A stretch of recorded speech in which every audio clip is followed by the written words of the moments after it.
Hey, all you whiskey benders out there, thanks for tuning in. This is a new show I'm doing called Collector Conversations. This is where I interview people that collect whiskey and have amazing collections, people that I've known for a while, people I'm meeting for the first time. So I want to introduce Mr. Rotem Ben. And you're coming to us from Israel today, right? Correct. Yeah, a call like this, Correct. After living 12 years. nice. A Yeah. call like this 12 years ago, 40 years ago would have cost a bundle. And here we are having a video chat that we're recording. It's pretty amazing. Well, thank you so much for joining me today. And I see your collection in the background. I'm sure you could see mine. And I discovered you on Instagram, and I was like, holy cow, where have I been all this time? And I've been somewhat avoiding social media, but was so tickled to see your Instagram. And then it really hit me for the first time, the magnitude of your collection. So what do you collect? So right now, and for the past, I want to say, God, for the past maybe 15, 16 years, maybe a little bit more, I've been focusing on whiskey, American whiskey, especially anything from blend, rye, bourbon, anything that is made in the U.S. Recently, I've been making more efforts on stuff that is from the 80s or older, 90s or older, even though the new stuff is absolutely amazing. I'm really getting low on space, so I have to be super selective. So I'm trying to focus on the 80s or older. But of course, right, if a nice bottle comes up, I'm not going to say no to a nice Yeah, bottle, as we all know, sure. which is that's the collector part inside me. Every now and then, I'll still pick some non-whiskey bottles, so some cognacs that are nice, some Japanese stuff, single malts. I ever since I left the U.S. 2 years ago, I found it harder and harder to find American whiskey bottles. So I've been cheating, right, quote unquote, and picking up some non-whiskey. So just to kind of keep the interest going, right? Yeah, yeah, you gotta feed the monster. Exactly, and that's a hell of a monster. I mean, as you can see, this is maybe 10% of the Yeah. entire collection. Wow, that's crazy. Yeah, you're into variations and of all kinds. I saw Oh, the absolutely. one that blew my mind was you have like over 70 old granddad variations. Yeah, over 70 or maybe 80 old granddads. I'm at my 102 or 103 variation of Four Roses. Holy Um, mackerel. Old Fitzgerald. I know that's a hot item nowadays. Yeah, Maybe sure is. 60 or 70 different ones. I mean, it only takes one little letter or one small variation on the label, and I have to have it. So it's a disease, right? It's a Yeah, well, no, it doesn't hurt anybody. Don't hurt anybody. no. Well, how No. long have you been collecting? Gosh, I've been doing this for 25 years, Nice. and I'm only 35. I started collecting when I was 10, and Wow. when I was obviously still in Israel. And back in the good old days, there was no regulation whatsoever when it comes to buying alcohol. I Wow. mean, there were Yeah. always like the rule of thumb, right? Don't sell alcohol to people who are under 18, but they never enforced it. So I could potentially walk into a supermarket, pick up miniature bottles, and I'm only 10, and they would never say anything. So 25 years, and still going. There's That's awesome. That's awesome. yeah, yeah. Yeah, we've known each other for a good long while. I would say 20 years or so, 15 years. Probably more than the 20-year mark, I would say. And Sure. we met at the St. Louis Midwest Miniature Bottle Club annual conference, bottle show, whatever you want to call it, which I always look forward to that. My dad would drag me to shows. I shouldn't say drag because I really enjoyed them. And it was a great bonding thing with my dad. But he would take me to shows. I remember one I went to in Chicago, and then it moved to St. Louis. And great people, great stories. Here's a story I'd love to hear is tell us about the craziest, like you wanted something so bad and you had to just go get it? And well, you told a story about it on your Instagram, so I'm showing my hand right now, but Jack Daniels was the brand. So tell us that story about. I was just about to pull that one out of the sleeve. So that's probably, look, there's so many stories, right? Like there's always stories, but this is the most recent one, so it's still fresh in my memory. So a friend of mine went to Lynchburg, Tennessee, and he saw in one of the souvenir store, because they're now able to sell full bottles there. They just, not recently, but they got a special permit. So now that county used to be dry. Now you can sell alcohol right outside the distillery. So a friend of mine went there, and he told me that he saw a set, right? A set which looked like a book, right, with 3 minis.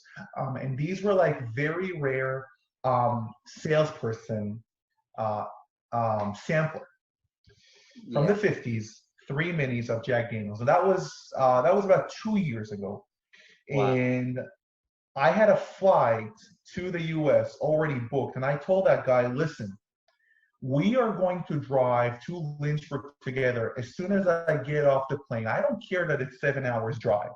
And I hope that set is still in there. So we got on we got really early in the morning. We got on a car, drove all the way to Lynchburg, and we walked into the store where he saw it. And he saw the gentleman that was in that the same day where he saw it. And he was like, dude, we're here for the set. He's like, we don't have the set anymore. And I'm like, we just spent 7 hours. I've been thinking about it my entire flight, and you don't have that set. I was like, where is that set then? He was like, my wife is just about to take it to the auction house. She's right outside in the van, getting ready to pull out. If you'll run fast enough and you'll make her an offer, she'll sell you that set. Okay? I ran like a ghost to the parking lot, found her in her pickup truck, getting ready to take it to the auction house in Lynchburg. And I'm like, name your price. I took an 18 hours transatlantic flight just to find that set. What do you want for that set? I'm not going to tell you what I paid. I can't bear to ask you. but the set is right here. Yeah, what a story. Yeah. It was. I think that the story is as good, if not better, than the actual bottles. And that's those bottles. Those are cool. I've got a pair of before and afters that I call them before and afters, and there's a few different variations. I saw Jack Daniels' guy's website. He had some different variations, but never in the set. Oh my God! So I have the exact same that you have, and that set had the other variation. There are 2 variations. Really? So right now I'm the owner of both variations. Total of four bottles. To tell you that that it's something that everyone's gonna want, probably not, and that's the caveat, because it's such a specific niche, right? If you'll find the right Jack Daniels person, well, he or she are probably gonna freak out, right? There's a lot of them actually, so I wouldn't sell yourself short on that set. Yeah, no, absolutely not. But that's such a great story. There's so many others, but that's like the most fresh one. So here's a question, and this one is I'm asking it from a personal standpoint because I love these bottles. They're the Old Forester train bottles. Some people call them watch bottles, and I have 18 different ones. I know that's not very many, but I think there's the bee's knees. And for those out there who don't know what those are, essentially, if you think about airplane bottles, and if you were flying on a plane and they were to serve you a bottle, this predates airplanes. So if you're on a train, they had miniatures while you were on the train, and they were. I'll put a picture in my scroll down, and you'll see it on this blog post. I'll put a couple up there, but they're round. They look like watches. They kind of felt furry, the labels. But how many do you have, and what? Any stories about those? I just think those are the cat's meow. Those are beautiful. Those are absolutely beautiful. Very thick glass, amber color. I got, I want to say either 29 or 30 of them. Woo! Um, So cool. here's a story about these. Another recent one, right? I've been focusing on these since basically I started collecting whiskey because they're cool and they have history and they have railroad brands that, you know, people only heard about in the movies, right? Like Union Pacific and New York Central and amazing, amazing, amazing. So I've been focusing on them for like the past 20 years. And I got to 29, which is not, you know, it's a decent number. It's not, obviously not everything. Um, and recently I purchased a collection. Yeah. I want to say it took me maybe 15 or 20 minutes to purchase that collection, and I find out that that collection has 41 of them in it, 41 different ones. Wow. So that's the beauty, right? It took me 20 years to get to 29. I pick up the phone and in 15 minutes I buy 41. So You know, that's really the only way to get some of this stuff anymore, because it they're is. locked in these collections. Before whiskeys, you know, I collected the miniature beer bottles, and I've collected it out. I've fished it out. I've got almost every single one. There's only like a half dozen or a dozen that I need, and they're all locked up in collections. This one guy I know who has them all, he's just gone off the face of the earth. I mean, all his stuff's broken online. I can't get to him. So Yeah.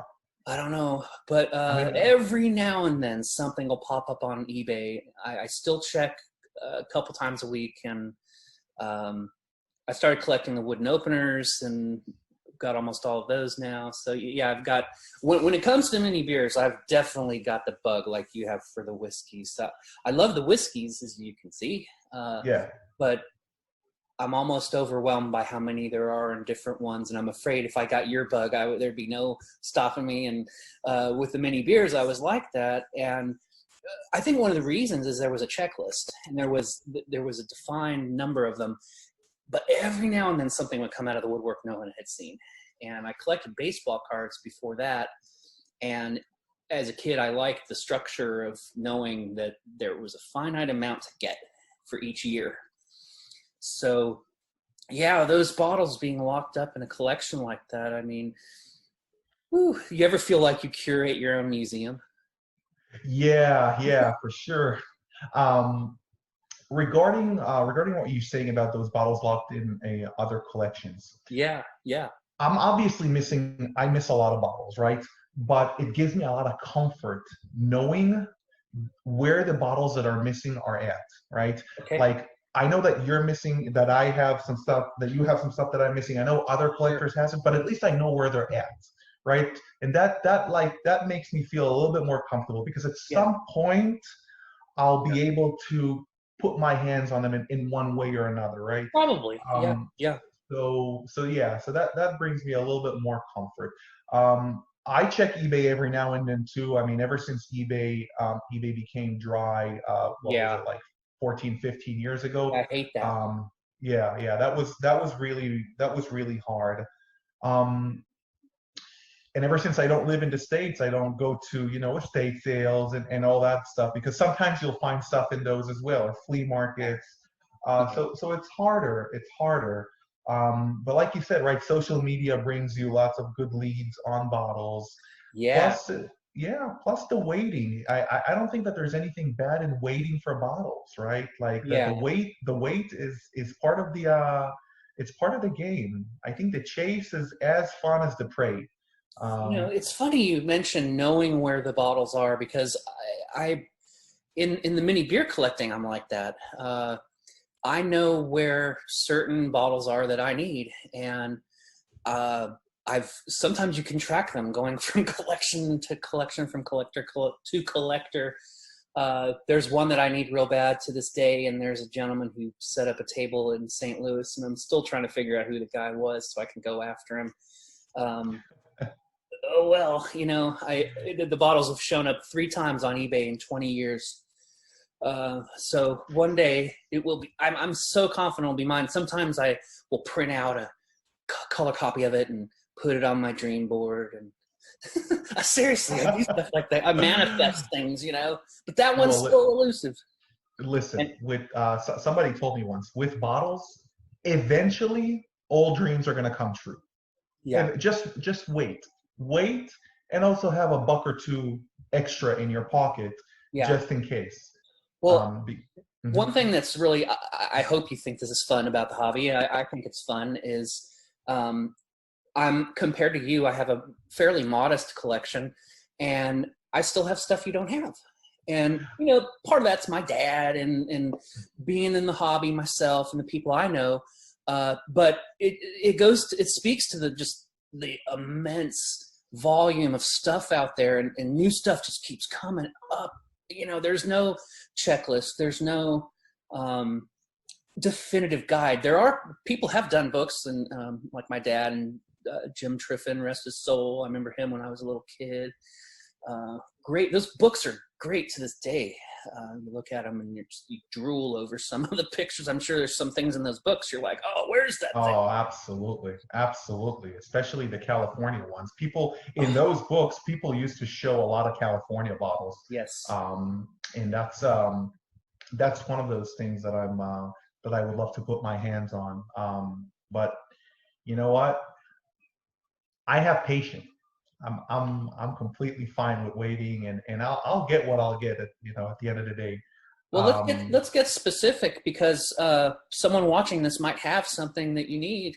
What tell me a California bottle or two you are just wishing you had. Anything, well, it'll be in the blog down here. If I have it, I'll put a picture out of it. oh, absolutely. There's one called Rosita with a face of a woman. Yep. There's That's two. absolutely love one. Yeah. There's at least 2 variations of that. Which other one? Also two variation I really like.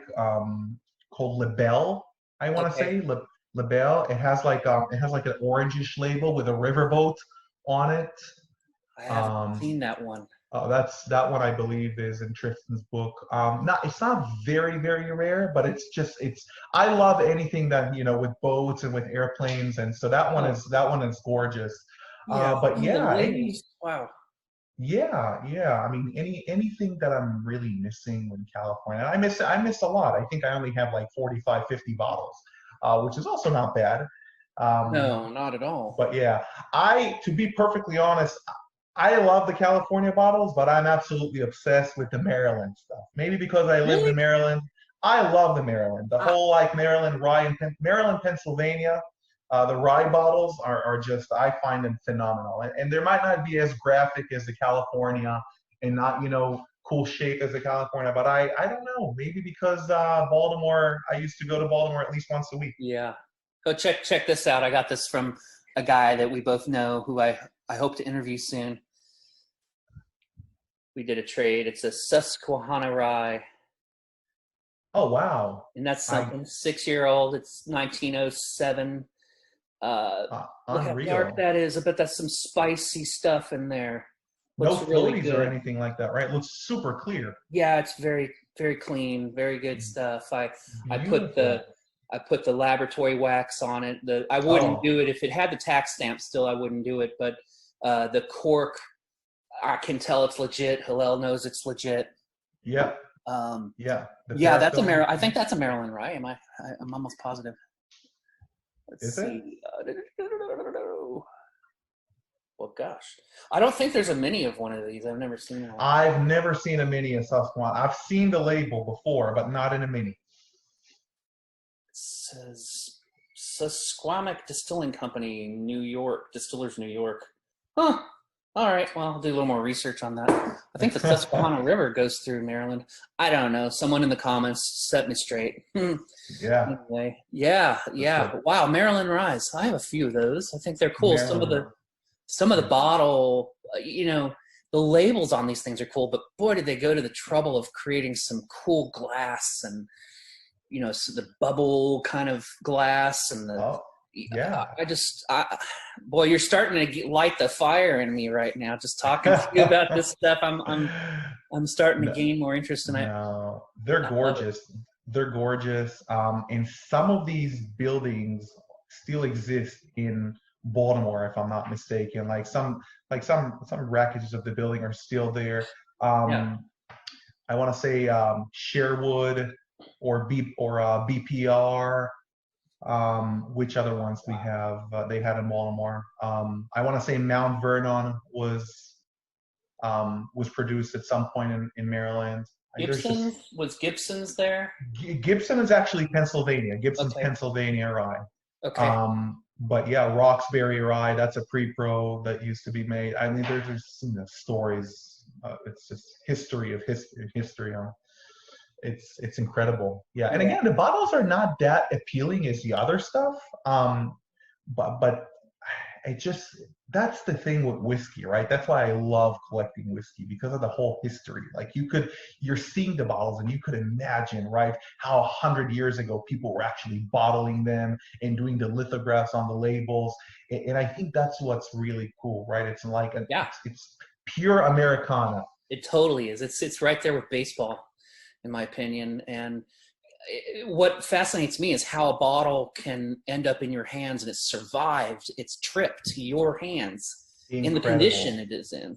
Incredible, Yeah. especially the ones that you can actually see the date on the Oh label. Like man. Yeah. thinking that a bottle survived, World War One, World War Two, all those wars. Nobody ever drank it. It was probably on a shelf in some nice Grammy's house. And again, it ended up in here, right? 11,000 kilometers, 8,000 miles from there. It's just incredible. And who knows where this stuff is going to go to in 30, 40 years, right? It might go back to the US. It's a Yeah. circle. One of my Um, concerns is evaporation. And with me specializing in the big bottles, it's a real issue. And I hate to put laboratory wax on old tax stamps that have the dates that you're talking about and the historical information. I won't do it. But I've seen photographs of the bottles I have today that my dad's given me, that these photographs from the 90s, and I look at the bottle today and they've evaporated quarter inch just from the 90s. And it just yeah. makes me wonder, where are we going to be in 100 years?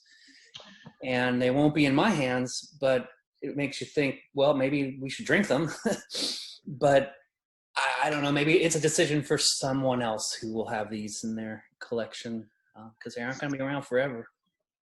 So one workaround for that one solution, other than obviously using a parafilm, was to just melt wax and then just wax them. Get a very thin layer of wax. I have it on some of my bottles, and I can definitely see the difference between something that has parafilm on it versus wax.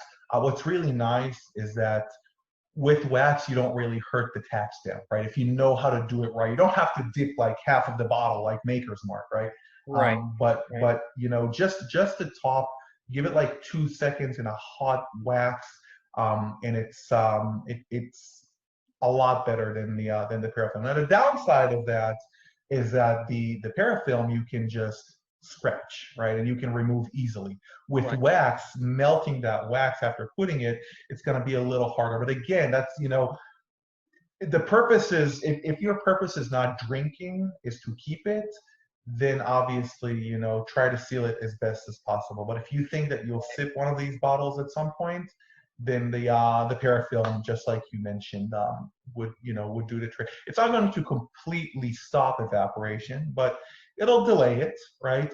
Totally. One thing maybe worth also mentioning is that the new stuff, the way that they seal it is just, I don't know how they do that. It evaporates so much faster than the stuff from the 70s and 80s. I'm not talking about the plastic ones. I'm talking about new bottles Right. that simply evaporate.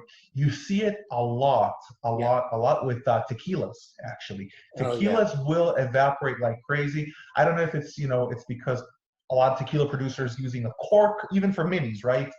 I'm not sure what's going on, but all the minis producer out there that are seeing this, please seal your bottles better. Yeah, I have some Blanton's minis, and they have evaporation problems for some reason. Crazy, crazy. Uh, Yeah. well, hey, I've got a question for you. Hillel, friend of ours, we talked about these minis that are behind me. And I said, isn't it interesting and amazing that there would have been a big bottle that represents every one of these minis? And it's kind of a controversy of, did they really produce full-size bottles for all these weird brands? Where are they if they did? Like the California miniatures that just have these amazing labels. You would think some of these bottles would cross our thresholds in the larger size. Do you think that they made minis just to put new brand names out there as tests? Or let me ask the question a little bit better. Do you think there's a big bottle that goes with every miniature? I don't think so. And here's the way that I see it. Let's take the California bottles as an example, because this is such a great example, right? Versus the more known brands like Taylor, Old Granddad, Old Fitzgerald, et cetera, et cetera. A lot of the California bottles, if you look at the label, you'll see that they were made specifically for a drugstore or a supermarket or anything like that. Oh, yeah. In California.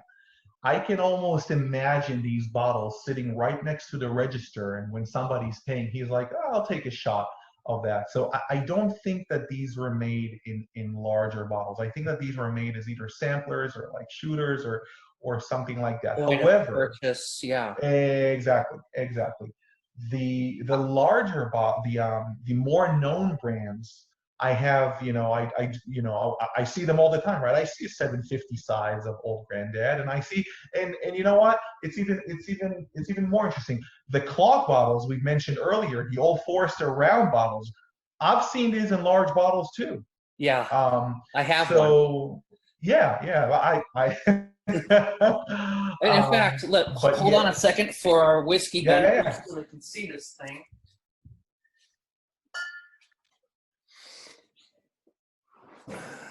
So, there you go. They're typically gift bottles. I think there was a person's name here, and especially for Hank and Steph Gothner, or Gothier.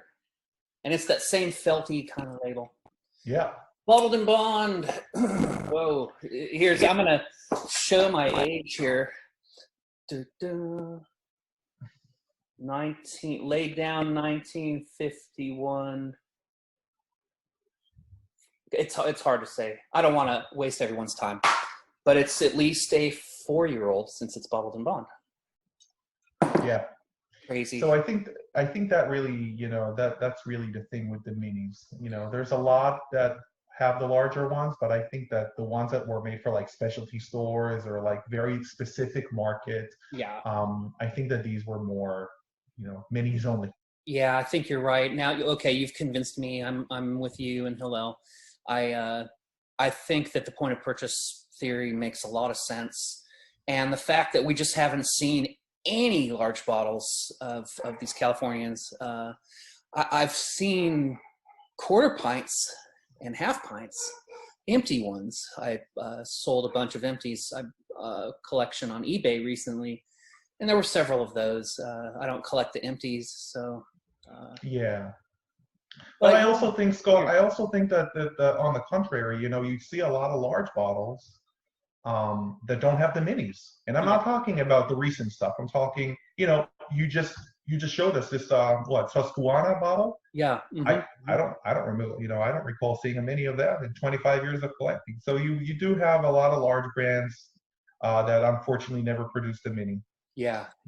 Well, those are the pre-prohibition whiskeys. Got to be the most fascinating when you get them in good condition and full with the tax stamp and everything, because they're out there, and I'm sure you have a nice little collection of those. Those would be the ones I'd be wanting really bad, because just history, pre-prohibition, everyone loves those, I think. Yeah. Actually, quite frankly, I'm a bigger fan of the newer ones. I Really? mean, if you'd ask me what year is my favorite for collecting, I'd probably say 30s, 40s, because that's when it Yeah. really gets more graphic. Yeah. There's more detailed labels. Yeah. The pre-pro bottles are, don't get me wrong, there's a lot Yeah. of history behind them, and they're nice. Like the idea of having bottles which is which are before prohibition is fascinating. Yeah. But like for example, the ones behind you, those are mostly from 30s, 40s, 50s. I don't know. I think the fact that they're like super colorful and some come with like Yeah. boxes, that intrigues me a little bit more. Yeah. But yeah, I still have my little corner for pre-pros. Um, yeah, especially Yeah. the more known brands, right? The pre-pros that are really cool are the ones for the more known brands like Old Taylor and Old Granddad. You can Yeah. really see how the distillery has changed over the time. You can really see Yeah. how the logo changed, right? You used to see like Old Granddad, you saw like the entire face with all the details. Then it slowly changed to something that looks more like a statue, right? Than Yeah. the actual face. It's quite amazing to see the evolution of a bottle across 100, That is. 120 Yeah. years. You're absolutely right. I am on the hunt for a unicorn bottle that would mean a lot to me, which is an E.H. Taylor bottled in bond during Prohibition, where the years where it was laid down and then dumped are within the years of Prohibition. People say there were no minis during Prohibition. I've never seen one. However, I did find a tax stamp collector website, and he's got a tax stamp that has that. So I have a blog post on this blog, people, and I'll link to it below, that shows that tax stamp, and it might be out there, or Yeah. they just did a tax stamp. Yeah, no, for sure, for sure. I know that I have two E.H. Taylor, I'm looking at them right now, two pre-pro bottles, but it could be that they're actually from Prohibit. I'm not sure. But I love, the Taylor brand is yellow labels in general. I find them fascinating, whether it's Taylor or Four Roses or uh, God, there's a couple more. Even Cuddy Sark, God forgive me. Wow. Yeah, yeah, Well, I'm going to wrap things up with this question, and wrap up all my collector conversation interviews with this is, what's your favorite bottle in your collection? Oh wow, that's like asking what's my favorite child. Yeah. I listen after the Jack Daniels story 20 minutes ago. I think Yeah. that's probably going to be the number one bottle. I Yeah. mean, it has everything. It has a history. It has a story. It has a lot of Well, it's got yeah. mass appeal. It's got the brand name. I mean, people globally love the Jack Daniels brand. Yeah, yeah. And Yeah. what I also like is that I don't recall seeing another set, to be honest. Yeah. Yeah, I'm sure it's out there. Has But to be. yeah, it has to be. But that's probably the favorite item in my collection. If you were to force me to choose. Yeah. Yeah. That is awesome. Well, Ooh. Ro, thank you so much. This has been Yeah. great. Maybe we'll do another one and share some bottles. We'll think of some stuff ahead of time we can share with people, and Yeah. get more people interested in this hobby, because it's fascinating, and there's just tons of stuff out there. Great people, great collectors. Um, Yeah. well, with that Yeah. said, I sign off. I thank you for doing this, and hopefully I'll see you at the next show, if we can get out of this pandemic nonsense. Absolutely. I'll be the first one to be there. Thank you so much, Scott. That's been a pleasure. Thank you, sir. All right. All Bye-bye. right. Bye bye.